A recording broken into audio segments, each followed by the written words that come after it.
ભાવનગરમાં અશાંત ધારામાં મિલકત ટ્રાન્સફર કરાવવા મુદ્દે વિવાદ થયો છે। એસડીએમના ડ્રાઈવરે રૂપિયા લીધા હોવાનો સીસીટીવી વાયરલ થયા છે। હિન્દુ માલિકીની મિલકત વિધર્મીને ટ્રાન્સફર કરવા માટે ભ્રષ્ટાચાર કર્યું। 14 લાખનો સોદો કરી 10 લાખ લીધા હોવાના સીસીટીવી વાયરલ થયા છે। કોમર્શિયલ કોમ્પ્લેક્સ વહેંચવાની મંજૂરી લેવા માટે રૂપિયા લીધા હતા। વિધર્મી પાસેથી ડ્રાઈવર મોમીને 10 લાખની લાંચ લીધાનો આરોપ છે। સમગ્ર મામલે એસડીએમ પ્રતિભા દહિયાએ નિવેદન આપ્યું છે। મંજૂરી માટે ડ્રાઈવરે જે રૂપિયા લીધા તે મને ખ્યાલ નથી। મને આ અંગે મેસેજ મળતા ડ્રાઈવરને ફરજ મુક્ત કરી દીધો છે। ડ્રાઈવર વિરુદ્ધ કાર્યવાહી માટે અમે જિલ્લા પોલીસ વડાને અરજી આપી છે।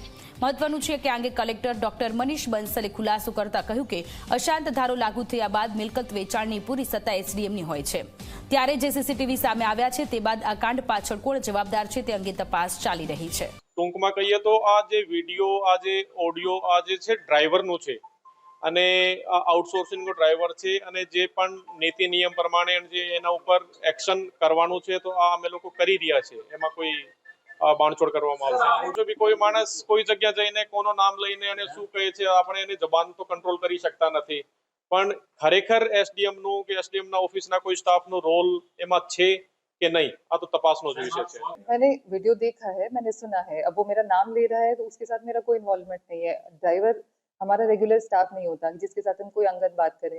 ड्राइवर आउटसोर्सिंग का स्टाफ है, उसके साथ वो सिर्फ गाड़ी चलाता है। और जो मेरे 2 ड्राइवर हैं, तो जो दूसरा ड्राइवर है कभी वो गाड़ी चलाता है, कभी ये गाड़ी चलाता है। तो उसके साथ मेरी कोई आज तक कोई ऐसी अंगत बात हुई हो, मेरी कोई इन्वॉल्वमेंट उसमें नहीं है। तपास का विषय है।